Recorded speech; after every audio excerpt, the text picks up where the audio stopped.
Hi പ്രിയമുള്ള സുഹൃത്തുക്കളെ, വിഷത്തിന് ഒറ്റ മീനിങ്ങേ ഉള്ളൂ, അത് വിഷമാണ്. അത് കുറച്ച് കൂടിയ വിഷം, കുറച്ച് കുറഞ്ഞ വിഷം, അങ്ങനെയൊക്കെ ഉണ്ടോ? അങ്ങനെയൊന്നുമില്ല, അങ്ങനെയൊന്നും ഉണ്ടാകാൻ പാടില്ല.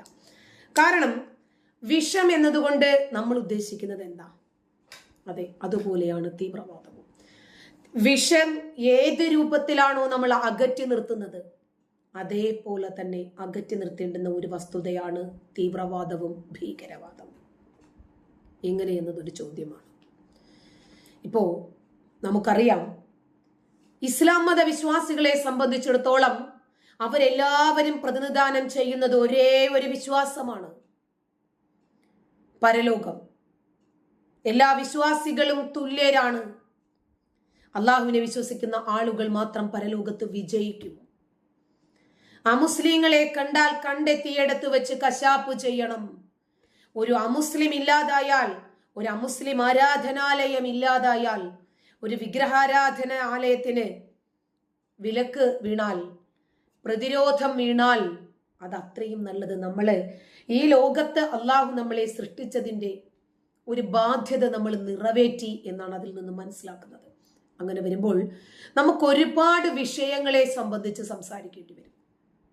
ഇസ്ലാമിക സംഘടനകൾ 6 നാട്ടിൽ 100 പേരുകളിൽ ഒരേ ലക്ഷ്യത്തിനു വേണ്ടി ഇവർ പ്രവർത്തിക്കുന്നു. ഈ ഇന്ത്യയെ ഒരു അഫ്ഗാനാക്കി മാറ്റാൻ,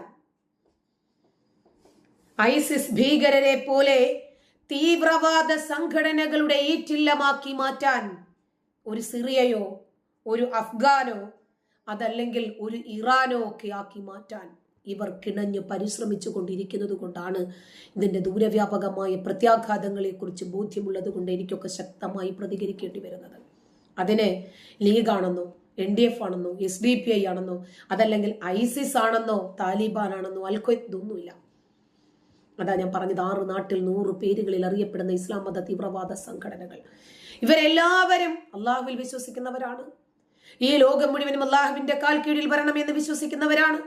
അതിനുവേണ്ടി പല രൂപത്തിലും ഒരേ ലക്ഷ്യത്തിനു വേണ്ടി പല മാർഗത്തിലൂടെയും പണിയെടുക്കുന്നവരാണ്. ഇവരുടെ മതഗ്രന്ഥം ഒന്നാണ്. ഇവരെ നയിക്കുന്നത് എന്താണ്? ഇന്ത്യ ഇവർക്ക് കാഫിറുകളുടെ രാജ്യമാണ് എന്നത് മാത്രം. ഈ കാഫിറുകളുടെ രാജ്യമായ ഇന്ത്യയെ എങ്ങനെ തകർക്കാം, അതിന്റെ ലക്ഷണങ്ങളാണ് പല രൂപത്തിലും നമ്മൾ ഈ കാണുന്നതെല്ലാം.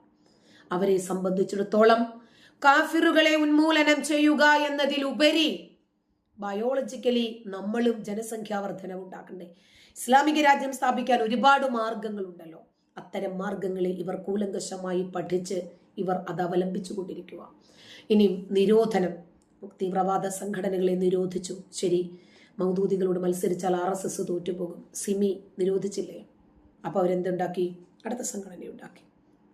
SIU വന്നു, ക്യാമ്പസ് ഫ്രണ്ട് വന്നു, MSM വന്നു. ഒന്നിലും ചേരാത്ത, ഒരാളും അറിയാത്ത അനവധി നിരവധി ഗ്രൂപ്പുകൾ വേറെയും, 15-ലധികം സംഘടനകൾ പല പേരുകളിൽ ജമാഅത്തെ ഇസ്ലാമികളുടേതായി മാത്രം നിലവിലുണ്ട്. എന്നിട്ട് ഇതിനകത്തൊക്കെ അടയിരിക്കുന്ന സ്ലീപ്പർ സെല്ലുകൾ, അവസരത്തിനു വേണ്ടി ഊഴം കാത്തിരിക്കുന്ന സംഘടനകൾ, വ്യക്തികൾ, നേതാക്കന്മാർ വേറെയുമുണ്ട്. പോപ്പുലർ ഫ്രണ്ട് നിരോധിച്ചത് കൊണ്ട് നമ്മുടെ രാജ്യത്ത് നിന്നും തീവ്രവാദം പോയി പോകുമെന്ന് വിചാരിക്കരുത്. 100 പേരുകളിൽ അവർ വരും. ഇനി സംഘടനയുടെ ലേബല് വേണ്ട അവർക്ക്. തീവ്രവാദം ഈ രാജ്യത്ത് സ്പ്രെഡ് ചെയ്യാൻ, ഇസ്ലാം മത രാജ്യത്തിന്റെ ആശയങ്ങൾ ഉണ്ടാക്കിയെടുക്കാൻ, അത്തരം വിഷവാതകം ഈ ലോകത്ത് വമിപ്പിക്കാൻ അവർക്ക് അങ്ങനെ ഒരു സംഘടനയുടെ പേരാവശ്യമില്ല. അവർക്ക് പ്രത്യക്ഷമായി നോക്കുമ്പോൾ അവർ മതേതരന്മാരാണ്. ക്രിമിനൽ ആക്ടിവിസം എടുക്കേണ്ടുന്ന സാഹചര്യത്തിൽ മാത്രമേ അവർ പുറത്തെടുക്കൂ. ഫ്രട്ടേണിറ്റി, സോളിഡാരിറ്റി, ക്യാമ്പസ് ഫ്രണ്ട്, ഇവിടെ വേണമെങ്കിലും പേര് മാറ്റി മാറ്റി കൊടുക്കാം. സോഷ്യൽ മീഡിയയിൽ 100-ലധികം, 1000-ലധികം ഗ്രൂപ്പുകൾ. ജനാധിപത്യ സംവിധാനത്തിനകത്ത് നുഴഞ്ഞു കയറി ഇതിനകത്ത് കുത്തിത്തിരിപ്പുണ്ടാക്കാൻ ശ്രമിക്കുന്ന രജിസ്റ്റേർഡ് സംഘടന എന്തിനാണ്? അല്ലാതെ തന്നെ അവർക്ക് ഇതിനകത്ത് പ്രവർത്തിക്കാൻ പറ്റും.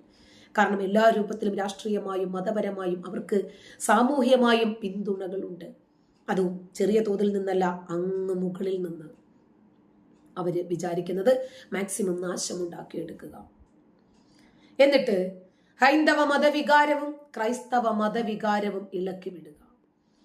സാമ്രാജ്യത്വ പിന്തുണയോടുകൂടി 3ാം ലോക രാജ്യങ്ങളിൽ പല സംഘടനകളും നമുക്കറിയാം സാമ്രാജ്യത്വത്തിന്റെ ആളുകളുടെ കയ്യിൽ നിന്ന് പണം വാങ്ങി പല രൂപത്തിലുള്ള സോഴ്സിൽ നിന്ന് അവർക്ക് പണം ഒഴുകി വന്ന് ആ പണം കൊടുക്കുന്ന ആളുകൾ നിർദ്ദേശിക്കുന്നതിനനുസരിച്ച് ഈ രാജ്യത്ത് പല രൂപത്തിലുള്ള പ്രത്യാഘാതങ്ങളും ഇവർ ഉണ്ടാക്കിയെടുക്കുന്നത്. അൽ-ഖ്വയ്ദ, ഐസിസ്, പരിസ്ഥിതി സംഘടനകൾ, വിദ്യാഭ്യാസ സംരക്ഷകർ, ആദിവാസികളെ സംരക്ഷിക്കുന്നവർ, അങ്ങനെ പല രൂപത്തിലുള്ള സംഘടനകൾ ഇവരുണ്ടാക്കിയെടുക്കും. അത് തുടങ്ങി സിവിൽ റൈറ്റ്സ് സംഘടനകൾ വരെ, ഭരണഘടനാ സംരക്ഷണ സംഘടനകൾ വരെ ഇവരുണ്ടാക്കും. എന്തിനാണ്? ഈ രാജ്യത്തിന്റെ വികസനം തടയാൻ. പല രാജ്യങ്ങളിലും ഇവർ ഇതേ ലക്ഷ്യത്തിൽ പ്രവർത്തിച്ചു കൊണ്ടിരിക്കുകയാണ്. അവർക്ക് പ്രത്യേകിച്ച് ഒരു പേരിന്റെ ആവശ്യമില്ല പ്രവർത്തിക്കാൻ. അവർ തന്നെ അത് തെളിയിച്ചിട്ടുണ്ട്. അതുകൊണ്ട് പോപ്പുലർ ഫ്രണ്ടിനെയോ അതിന്റെ സൃഷ്ടാവായിട്ടുള്ള മാതൃസംഘടനയായ ജമാഅത്തെ ഇസ്ലാമിയെയോ നിരോധിച്ചിട്ട് കാര്യമില്ല. ജമാഅത്തെ ഇസ്ലാമിയെയും RSSനെയും മുമ്പും 2 തവണ കേന്ദ്ര സർക്കാർ നിരോധിച്ചിട്ടുണ്ട്. ഈ നിരോധനം ഇവർക്ക് പുതിയ എനർജിയാണ് നൽകുന്നത്. ഭൂരിപക്ഷം തീവ്രവാദം, ന്യൂനപക്ഷം തീവ്രവാദം എന്ന് പറഞ്ഞ് നമ്മുടെ രാജ്യത്തിന് സമാന്തരമായി ഒരു ഇസ്ലാമിക രാജ്യം സ്ഥാപിക്കുന്നതിലേക്ക് അവരെ കൊണ്ടുചെന്ന് എത്തിച്ചതാരാണ്? മുസ്ലിം തീവ്രവാദ സംഘങ്ങളെ മാത്രം നിരോധിക്കുന്നത് കൊണ്ട് നിരോധനം അപഹാസ്യമാകുമെന്ന് പറയുന്നവർ പറയണം. മറ്റേതെങ്കിലും ഒരു സംഘടന, ഏതെങ്കിലും ഒരു മതസംഘടന, രാഷ്ട്രീയ സംഘടന അവരൊരു പ്രത്യേക രാജ്യത്തിന് വേണ്ടി വാദിക്കുന്നുണ്ടോ? അവർ ഈ രാഷ്ട്രത്തിന് വേണ്ടി വാദിക്കുന്നവരാണ്. പുതിയൊരു രാഷ്ട്രം ഉണ്ടാക്കുന്നതിന് വേണ്ടിയല്ല. ഇവര് ഏത് സാഹചര്യത്തിൽ ഇവരെ നിരോധിക്കുന്നു അപ്പോഴൊക്കെ ഇവർ വളർന്നു വരികയാണ്. ആദ്യം ഒരു തവണ നിരോധിച്ചു, രണ്ടാമതായി നിരോധിക്കുന്ന ഇവര് തന്നെ ഈ ഇസ്ലാമിക തീവ്രവാദ ശക്തികളുമായി രാഷ്ട്രീയമായിട്ട് കൂട്ടുകെട്ടുണ്ടാക്കുന്നു. ഈ നിരോധനം കൊണ്ട് എന്താ കാര്യം?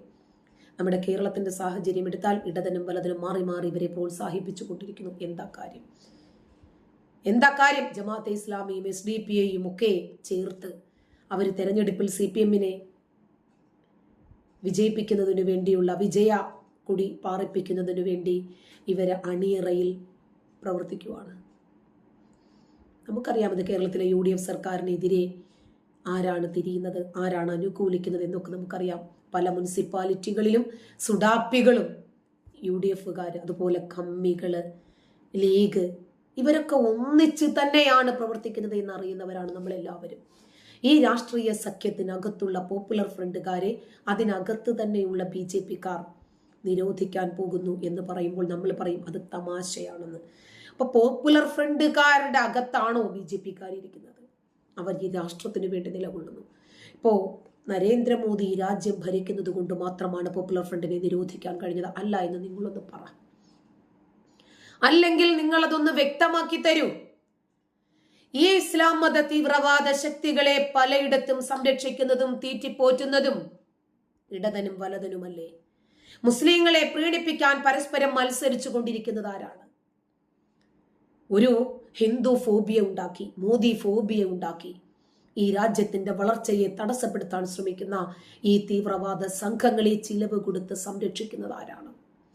ഹിന്ദു മുസ്ലിം സംഘർഷങ്ങൾ ഉണ്ടാക്കി, ഹിന്ദു ക്രിസ്ത്യൻ സംഘർഷങ്ങൾ ഉണ്ടാക്കി ഭിന്നിപ്പിച്ച് ഭരിക്കുക എന്ന ഇന്ത്യൻ മുതലാളിത്ത തന്ത്രമാണ് ഇന്ന് ഇടതനും വലതനും പയറ്റി തെളിയിച്ചു കൊണ്ടിരിക്കുന്നത്.